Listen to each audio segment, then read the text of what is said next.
So we're talking about things that write on us and leave a mark.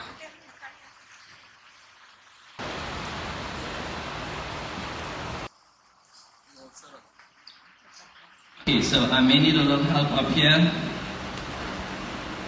So, okay, my foundation scripture, let's start with this. Isaiah 55:11. So shall my word be that goeth forth out of my mouth.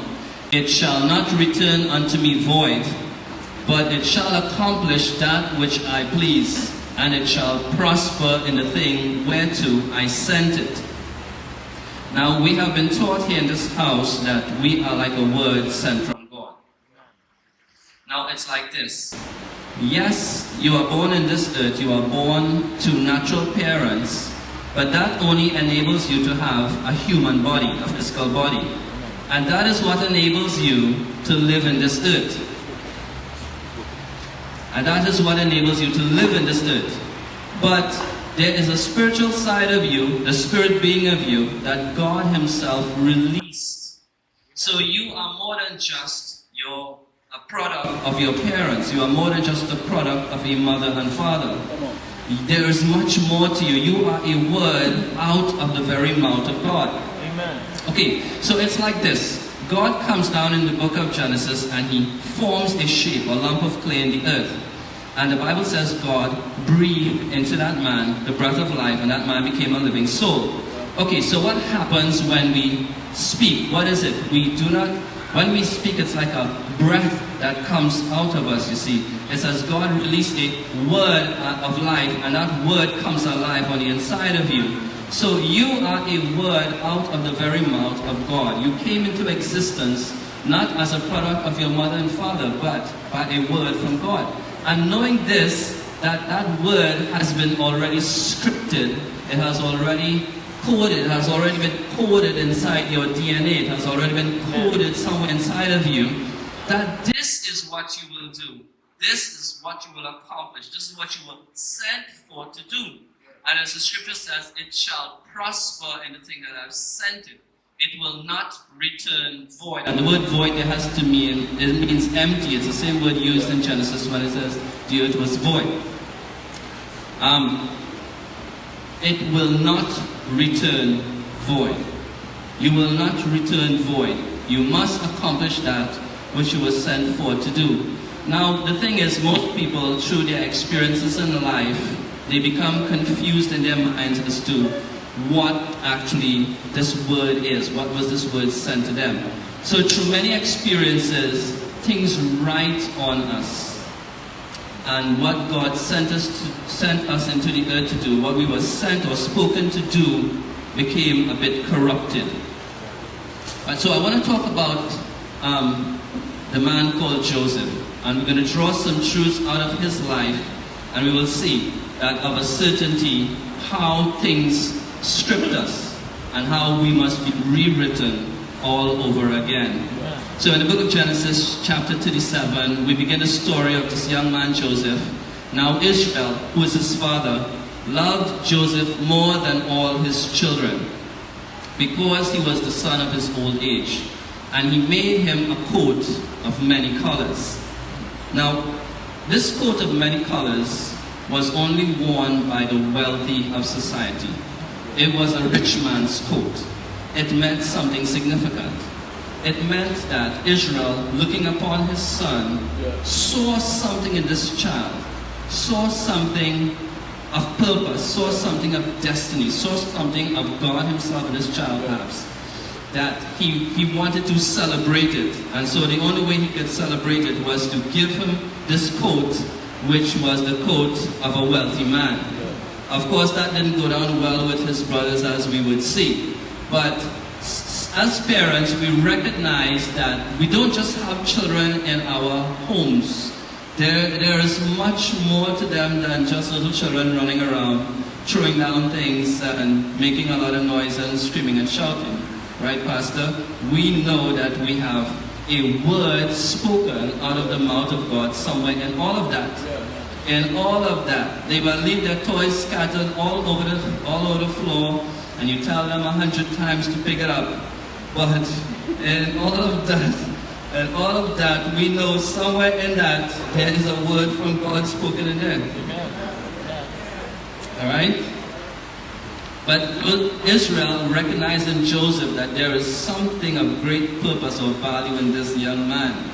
So this is just like a picture, but what's interesting when I came across this picture is the guys in the background. You see, I've been trained to look not just in the foreground, but in the background. In the background you'll see the brothers, and the expression on their faces, how this artist captured that. They look with such disgust and such hate that how could our father select this little boy when we are the older ones, when we are by right the natural heirs, right?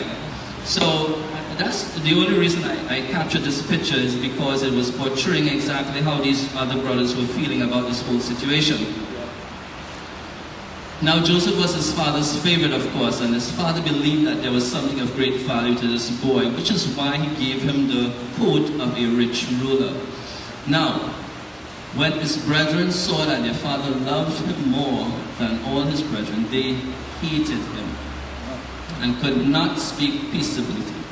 Now, think this is your brother, right? Now, it's your brother from a different mother, as they say, but it's your brother, right? And how could they hate someone who is of their own flesh, if you want to say that, to that level? Now, you want a lot of the things that happen in society, a lot of the crimes that happen in our society is because of this thing called hate. A lot of the evil that is perpetrated in our society is because of hate.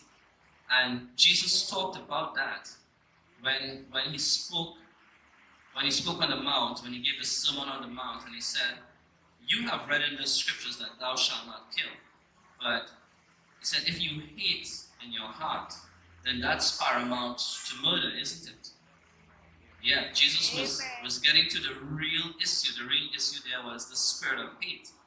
So his brothers hated him so much, and it was very easy to see how they could conspire to kill him. Yes, because hate is such a powerful thing. Amen. Now, Joseph dreamed a dream. Now, just to compound the matter, just to make things worse, Joseph had this dream, and he told it to his brethren, and they hated him yet the more.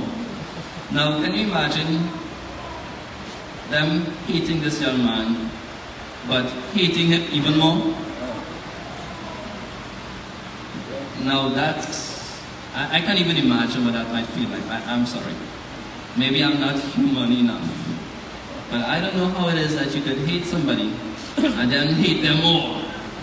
How does that work? It's little wonder how someone can actually commit a murder, you know. When you actually hate to that level, you lose all sense of value and morality, and everything goes out the door. You just lose everything. You lose your soul. You lose your humanity. But what is happening to Joseph is that through these experiences, he's being rewritten. Yes. And the greatness that God put him in the earth for, the greatness that his father may have seen in him at an early age, is being restricted. He's being rewritten by the negative experiences that he's encountering. How people treat you can leave a mark on you. And I'm sure at some point of the time we've all had that one person who treated us in a way we didn't think that they should have. Yes, amen. And it left a very painful mark. Yes. And I think some people went ahead and got tattoos to commemorate the pain, right? They put a date and a name. How people treat you can leave a mark on you. Not just a physical mark, but there's a mark somewhere. Now, the thing about this mark is invisible, but it affects your thinking. And because it affects your thinking, it affects where you go. It affects your destination. It affects your eventual outcome. So, the little bit of scripting here and there that has come into your life has shifted you off course little by little, sometimes without you even knowing it. So you wake up one day and you realize, where am I? You're in a strange place because you've been so written and written over by the wrong things that you do not even recognize yourself or your environment anymore. Yeah. And this is exactly what happened to Joseph. He woke up one day and realized he was a stranger in a strange land, among strange people, speaking a strange language. Yeah. How strange could it get? Yeah. All some people have is their opinion. So you know what? Just let them keep it. Yes. Yeah. Amen. Yep. All some people have is their opinions. So let them have it. Yes. Let them have it. It is their right. Let them have it. This came up a lot of times on my Facebook and on my WhatsApp. What other people think about you is none of your business. Amen. Amen. Don't make it your business to find out what they've been thinking about you. Good. Excellent work.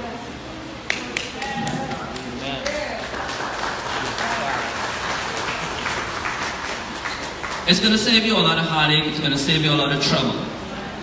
Forget it. Move on. Forget them. They're in need of help themselves, Billy. Amen. They're in need of help themselves. As we will see in this story, whatever Joseph's brothers were dishing out to him, it's all because they were in need of help themselves. That's right. They needed help. They needed help. What other people think about you is none of your business, so don't make it your business. Amen. If you make it your business, then you're asking for a whole lot of trouble. So you might as well leave them with their opinions. It's not going to affect you if you leave them be. Let them keep it. Yes. Keep it. Amen. It's fine. Amen. Keep it. That's okay. I'll continue to live, right? Yes. Okay, now, just when you thought it couldn't get any worse, it just got worse. He dreamed yet another dream, and told it to his brethren, and said, Behold, I have dreamed a dream more, and behold, the sun and the moon and the 11 stars made obeisance to me. Now, if you know the story, let me give some background. The first dream was that they were cutting sheaves in the field, and all of a sudden the sheaves stood up, and the rest bowed to his. Alright, now Joseph was getting dreams of what he was destined to be. He was destined to be a great leader. He was destined to lead, and his brothers follow. He looked at it as his brothers, but to have like a following. Now, the second dream is like the same of the first dream, where the sun, the moon, and the stars are bowing down. Obeisance is bowing down, right, in reference. So, the thing that we realize, and you'll see it in the scriptures as well, is that when God says the same thing twice, or when God gives the same dream twice, or when He speaks through the mouth of two prophets the same way, it is something that will surely come to pass. It was something that will surely come to pass, and I assure you, if you have a word from God, and it has been confirmed and confirmed and confirmed, you know, beyond a shadow of a doubt, that it will surely come to pass. So no matter what has happened in your life, that the word has the power to carry it through. It must come to pass. It cannot be stopped, because it came out of the mouth of God. So the two dreams meant the same thing basically. And his brothers, recognizing possibly what this means, they don't like it. So could it be possible that they could hate him even more? Yeah. So Joseph himself knew that there was something special. Listen, we are not here by chance. We somewhere in our childhood, in our youth, something happened in us that made us think there's more to me than just this. You know, there is more to me than just being born in this family. There's more to me than just what I do in school. There has to be something more. And so we begin to decide, because there is something of God inside of us that makes us want to reach deeper. That is sort of yearning or crying out. And I'm sure you could all attest to that. That is how you found yourself in purpose, and how you found yourself in the destiny and plan of God. Now, there has to be more to it than just this boy with 11 other brothers. Probably one of the second from the youngest. So he'd be the most insignificant ones. The older ones would get more responsibility. They would get to go out. They would get to stay out longer. You know, they get to have all the fun. They get to go out in the fields. They get to see the world. They get to travel. They get to do stuff. But the insignificant one is the one that God had marked. But he's the one that they were trying to remark or unmark or erase the mark. So when they saw him afar off, so we know the story, one day his father says he's going to send Joseph to meet up with his brothers who were out in the fields doing their work, having a good time, of course. And when he goes out to meet them, when they saw him coming from afar off, even before he came near to them, they conspired against him to slay him.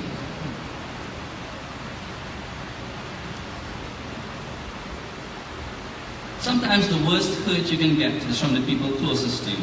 Yes. True. Amen. You know, if a stranger does something, you don't really think much of it. You might think about it at the moment it happens. But you go home, you eat, you sleep, you're not even thinking about that. But when it's somebody close, it eats at you. It keeps you up at night. Amen. Then you stop eating. Then you eat more.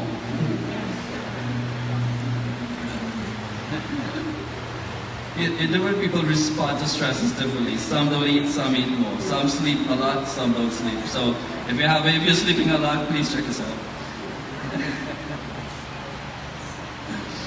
Okay, so different people do a lot of different stuff. But what we're saying here is that because of their hate for this young fellow, they plan to kill him.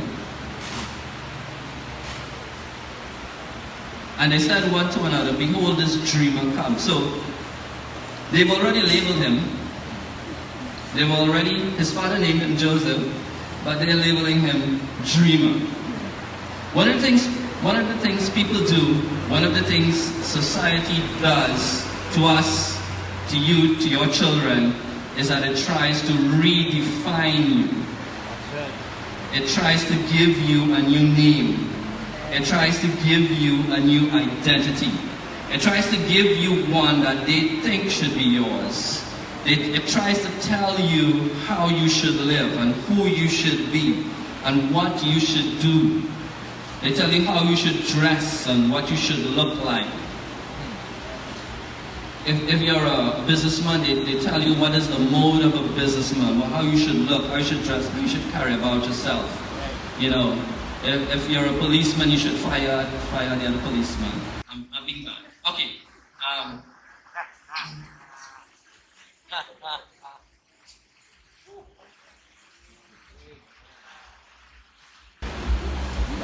Society has a script for you.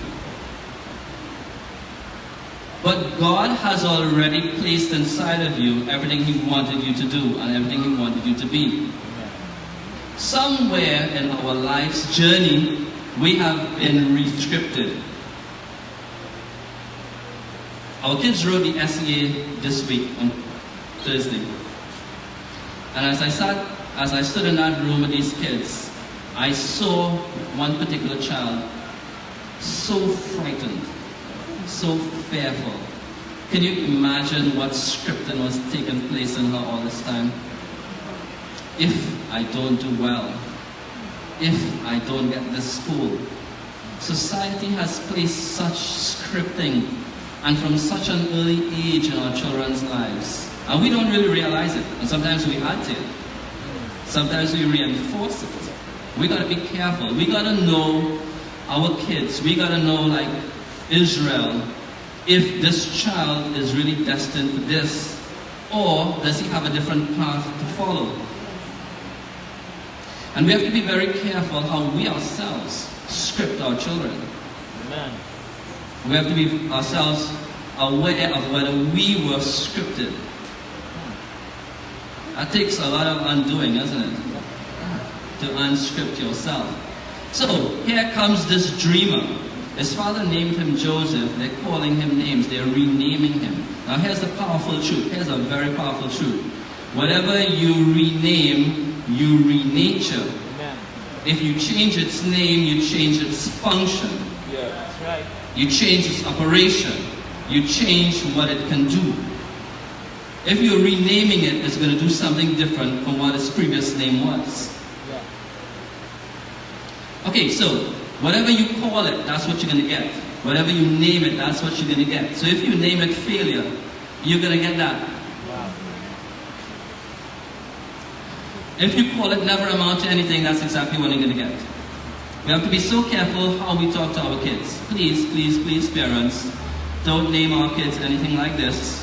I think we have been taught well enough by Pastor Mohammed that we only impart positive reinforcement and positive declarations over our children, declare positive things over their lives. Yes, yes. You know, we know it all happens in our hearts, that how parents speak to their children. It scripts them, you know. It really does. And we wonder why a little 15-year-old boy can behave so bad. He's 15 years old, he doesn't know anything about life. How does he have this rage and this anger inside of him? Where did it come from? I'll tell you where it came from. It came from a serious process of scripting, of writing, Yeah. and brainwashing and writing over again. Amen. Mm. He didn't wake up one day and became that, you know. That's right. It happened over a period of time. We have to be very careful how we script our children. They are our future. The self-fulfilling prophecy, we talk a lot about this. Whatever you say about yourself, that's what you become. We have to be so careful with our kids too, because if they keep telling themselves, I can't do this and I can't do that. So I have this one child who used to be very fearful of writing, creative writing. So every time I said we're going to do this now, she used to give this big moan and groan of kind of like, God, come down and help me now, right? And through a process of re-scripting, she is now my best writer. So the process works. The process works, right? We have to be careful about that self-fulfilling prophecy. Don't let them tell themselves, I can't do this. Pastor started this morning by saying, I can do all things through Christ who strengthens me. Amen? Okay, what people call you, say to you, can leave a mark on you. Alright, again, it's up to you if you want to take it on or not. You know, you don't have to pay attention to everything people say to you or about you. Most times, it's not true anyway, so why are you going to bother with it, right? A lot of what people say about you is not true, and you know it, so just move on. Yes. If it's true, then you have something to correct, you have something to fix, okay? But most times it's not true anyway. So remember, what you rename, you renature. And this is what they were trying to do to Joseph. They were re-scripting him. Now, by rewriting on him, what it's doing, it was taking away his identity. And what that does, it sets you on another path. That means we have to come back to God and let Him rewrite on us all over again. Let us hear again, what did He say when He sent this word out and I came into being? What was it that you said again about me, Lord? Because everyone is saying something else. Society is telling me how to live and how to act and how to walk and how to talk, how to dress and which type of phone to buy. And everything about it is scripting and re-scripting. It takes your identity, because when God spoke you into being, it set your nature, it set your future, it set everything about you. It was already coded in. And by renaming Joseph by another name, they were changing his identity and setting him on a different path, one that was not his to follow. So eventually they decided they're not going to kill him through discussion with the other brothers, and then they passed by some Midianites, some merchant men, and they took him out of the pit and they sold him to Egypt for 20 pieces of silver. So now Joseph is being rescripted again. Now he's lost his country, so he's lost his citizenship. They took his passport, Pastor. They took his passport. He failed the immigration, They arrested him at immigration. They say, "You Hebrew, what are you doing in Egypt?" He belongs to a certain tribe or a certain race of people. And again, there's a lot of scripting there right now. There's a lot of scripting. We script, and society scripts us based on what race we came from. But if we all came out of God, if we all came as a word out of God, does it really matter what you look like on the outside? What you look like on the outside is just a product of the DNA passed down to you by your parents in this natural realm. I wish I could look like a bodybuilder. It's not in my DNA, right? Your mind will. Your mind will. Thank you, Pastor. I receive it. I mean, I always wish I could be big, like Tyrone is big. He's an intimidating guy. Talking to a voice. Yeah. So, I mean, we all wish we could look different, but we're all the product of our DNA. But guess what? It doesn't really matter. God spoke a word into being and you came. You're here. Irregardless of what tribe you came from, Billy. If you came from some tribe in some jungle in Africa or South America or whatever, it does not matter. It doesn't matter. And once we begin to see things this way, it's going to change a lot of our scripting. Amen? Okay, so what cuts the most is when the people closest to you hurt you, yeah? And how you handle this is the true test of character. Unfortunately, this is where a lot of people fail. Unfortunately, this is where a lot of people fail.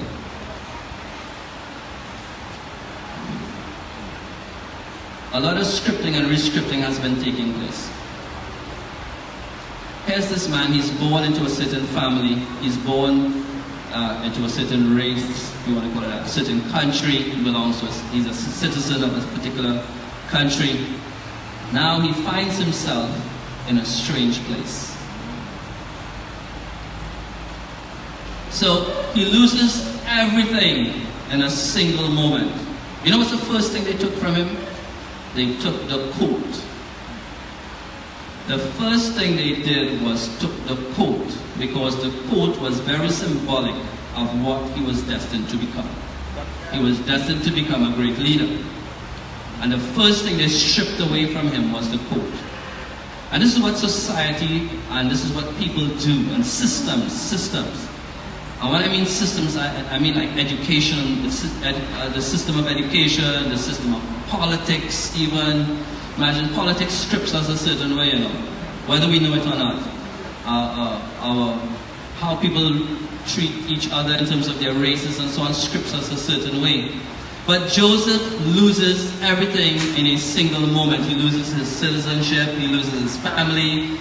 Of course, now he will lose his inheritance, because now he cannot claim anything from his father. Whatever his father has for him is lost.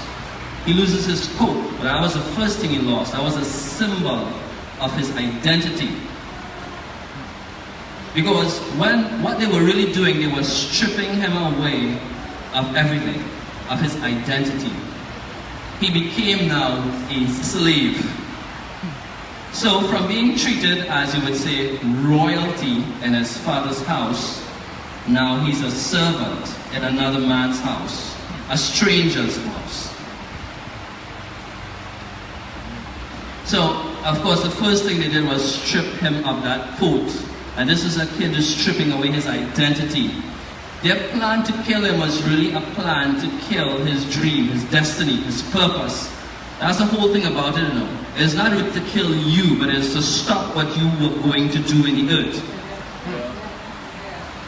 It is more than just getting rid of you, the person. It is getting rid of what you were supposed to build in the earth. What it is you were supposed to do in your family. What if you were the only one who could redeem all the rest? Or what if that got corrupted? What if that got lost somewhere in translation? And that's exactly what was happening to Joseph and his brothers didn't know what they were doing. He himself didn't understand at the time what was happening to him. He's a very young fellow, 17 years old. And all of this happening in his life, and he didn't do anything wrong.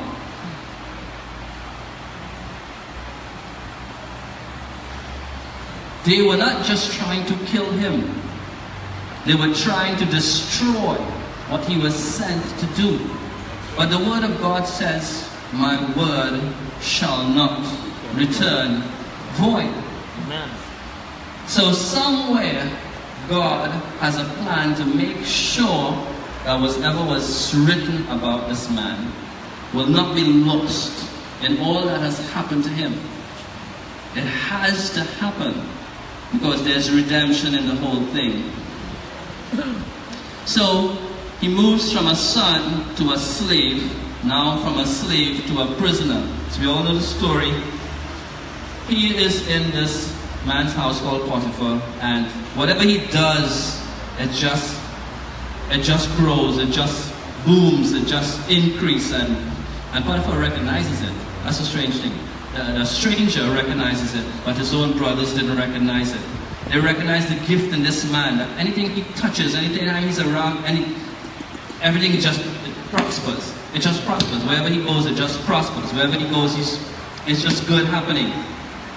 And so his boss, we call it boss, says, listen, everything, I'm going to leave you in charge now. You just, whatever you do what you do best. You know, this is coded in your DNA. I don't have this gift. This is coded in you. You just do what you do best. That's one of the things I like about my boss. She just lets me do what I do best. It's just coded in me, you know. Okay, great. So it's good to have a boss like that. Joseph's master took him and put him in the prison. So why did he do this? You know that there was a trap set up again. A trap to rewrite him. It's a funny thing with this young fellow. Every time something good happens in his life. How many of you feel like that? Every time something good starts to happen, all of a sudden something sour comes along. Yeah. And it re-scripts you. It cuts deep on the inside. Amen. Some of this re-scripting is some deep cuts on the inside. You know? Just when he started to prosper in this man's house, another trap, another piece of re-scripting. And so he's thrown into the prison. But you know, as they say, Billy, you can't keep a good man down for long, huh? That's right. Amen. Because no matter where he is, he's even in a prison, and they make him the boss of the prison. Oh wow, look at this. So, this man can't catch a break. Every time something good happens in his life, something bad comes along to sour the whole thing up. Just when things are working out, and usually just when people think, hey, it's a jinx, a curse. You know, and then when people start to find strange solutions, so they go to strange people and get strange remedies. Okay, so again, because of our scripting has caused us to think in that direction. You see? We try to get a quick fix and a quick help, and we go to some person with some special gift. They give you some kind of potion or spell or whatever. And listen, that's only going to compound things and make it very, very bad for you, okay? What you need is to be redeemed. Amen. What you need is to be rewritten on all over again. Amen.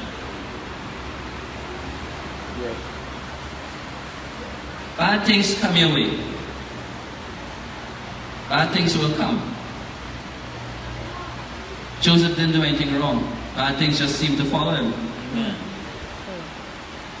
And that's the story of most of our lives.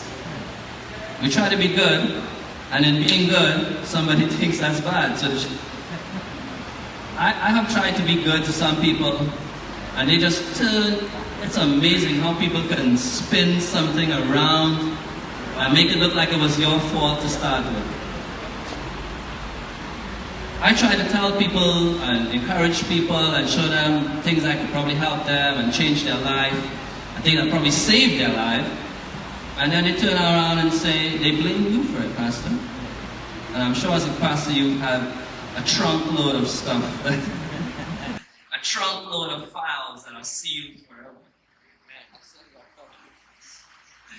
Of the people that have done this kind of stuff. It's amazing how some people do spin on something and makes it look like it was you to start with. And all you were really trying to do was extend some help, extend some grace, extend some mercy. And now it's your fault. I'm in this position, Pastor. It's you, Pastor. Okay, but as we say, you can't keep a good man down, because you know what? There is something still written and coded inside of this man that just causes him to come to the top. No matter how down he gets, he just starts to rise to the top. He's a slave and he rose to the top. Now he's a prisoner and he rises to the top again. Because that coat signaled that he was destined for something great. And no matter what they tried to rewrite on him, they could not keep it down. They couldn't. So now he moves from a prisoner to ruler. Truly that which he was called to do. Or seemingly this is what he thinks. So in Genesis 41 it talks about the dream that the Pharaoh has and how Joseph is brought before Pharaoh to interpret the dream. And again we see the parallel that the dream was given twice, two different forms, but it was the same dream. And again Joseph recognizing that it is the same dream and God will surely bring it to pass. And Pharaoh took off his ring from his hand. This is when he recognizes the power that Joseph has and that God was with him. Again, this is a strange thing. You know, his own brethren didn't recognize the power or the Spirit of God with him, or what he was capable of doing, but the Pharaoh recognizes this. This is a strange thing. Sometimes your own people don't recognize your gifting, your scripting, and they cast you aside. They think, well, you're just a little brother. You can't talk to us. You can't tell us what to do. Who made you the boss over us? You know, the same thing happened to Moses, right? Yeah. When he went to the Israelites, they told him, who made you ruler over us? You know, we have little children like to say that, you's not my boss. You can't talk to me, you's not my mommy. Yeah, we have a lot of kids like that. My daughter's like that.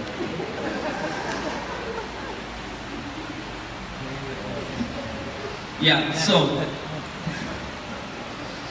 people recognize, strange people not even connected to us, recognize there's something special about this kid.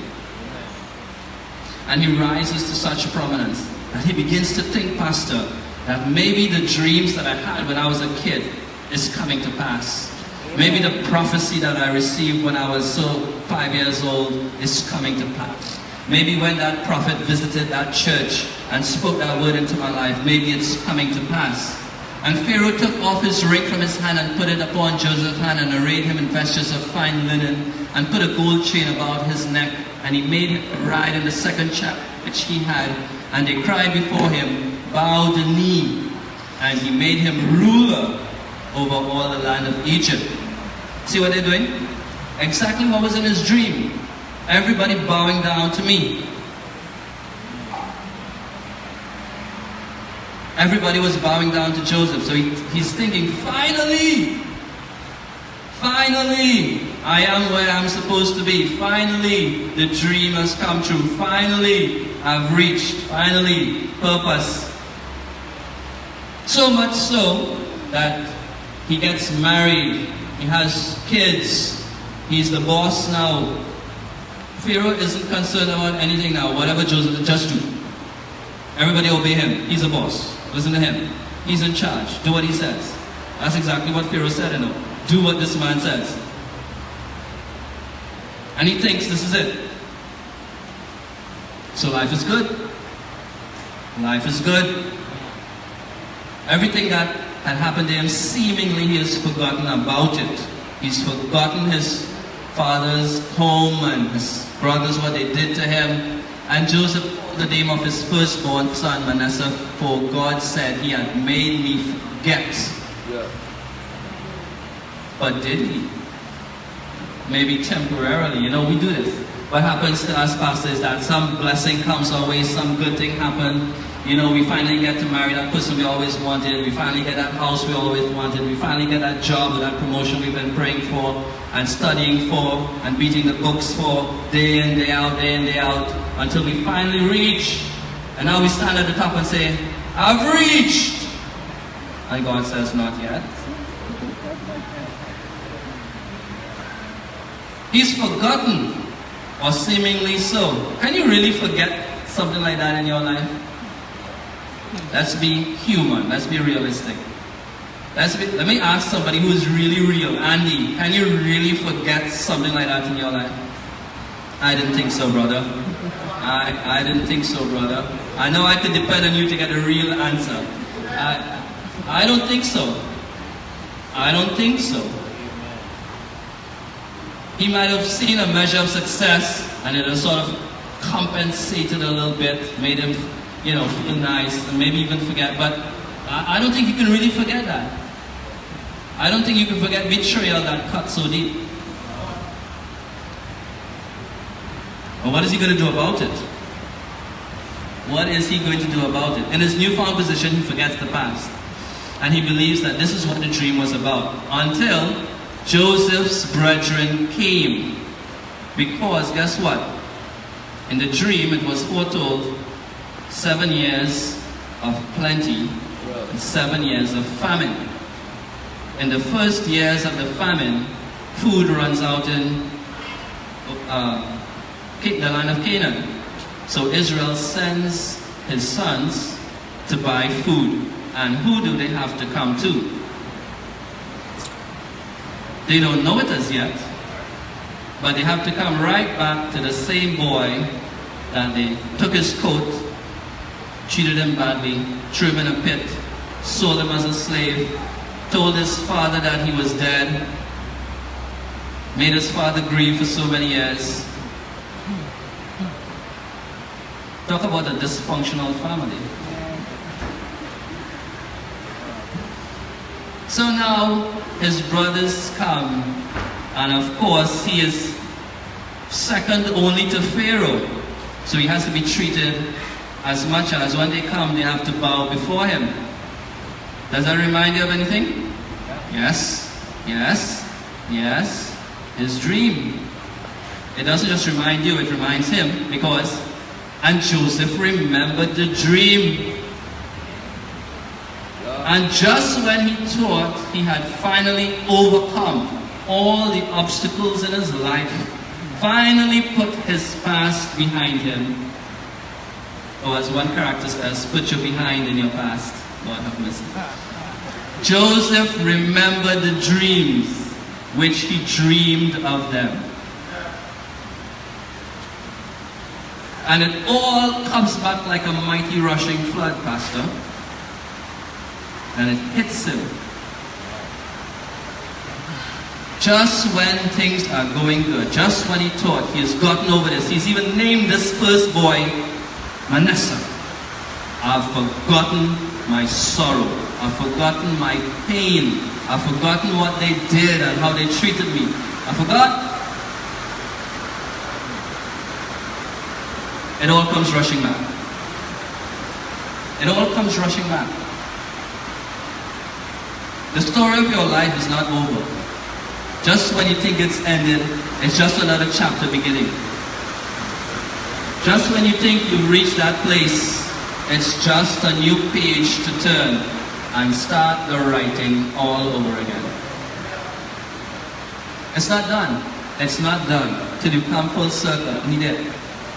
So empty yourself so God can rescript you. And this is what Joseph had to face. He had the option, really, to kill these men on sight.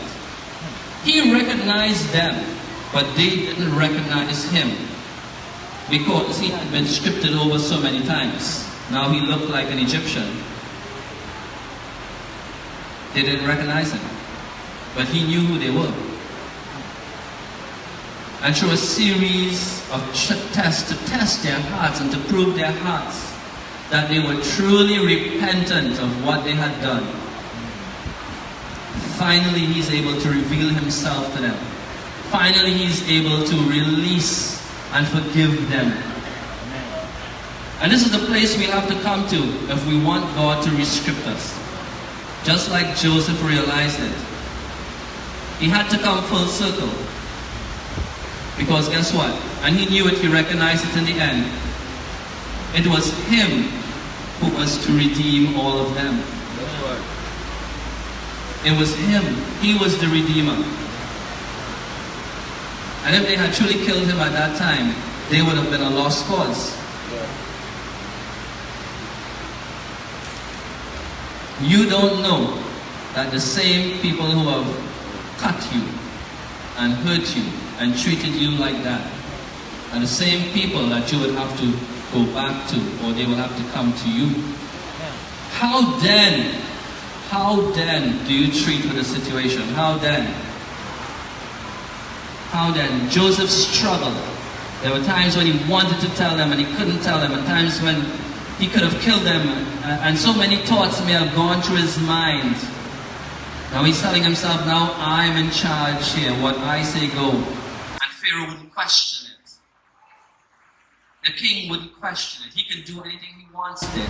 But he's a man of integrity, you see. And he's always maintained that. And that's an important trait that we must teach our children, and we must have ourselves. Integrity. Integrity. Integrity of heart. Integrity of honor. And these boys come and they bow before him just as he saw it in the dream. When he thought the dream was that in Egypt, everyone will bow before me. It was still what God showed him initially. It was his brethren who would bow before him. The dream had to come to pass because it was given twice. It was given twice. He had to empty himself of his past pains and his past hurts and his past disappointments and his past failures, and we have to do the same. We have to empty ourselves of our past pains and our past hurts and our past disappointments and our past failures and those who hurt us and those who disappoint us, and stop seeing them, stop seeing the person, because what we do is that we personalize things. We make it personal. And we make it about you and me, Billy. You did that to me. How could you do that to me? It's not about you. Neither is it about me. Amen. I think Joseph came to that place where he realized it's not about them. They themselves needed help. They didn't know what they were doing at the time. They needed redemption. They needed redemption, and he was the one to do it. Forgive those that hurt him. He had to do it. Accept them now. Here's the hard part. Not only forgive them, but accept them. And turn around and help them. Not just give them food, but help them find the right path. Amen. Because I have found my path. I have found my script finally. Let me help you find yours now. You've wasted your life away for too many years doing the wrong things. Doing what society wanted and what society demanded of you. What people told you to do. What people demanded of you. What other people scripted of you. Now, I'm going to help you find your path. I'm finished, Pastor.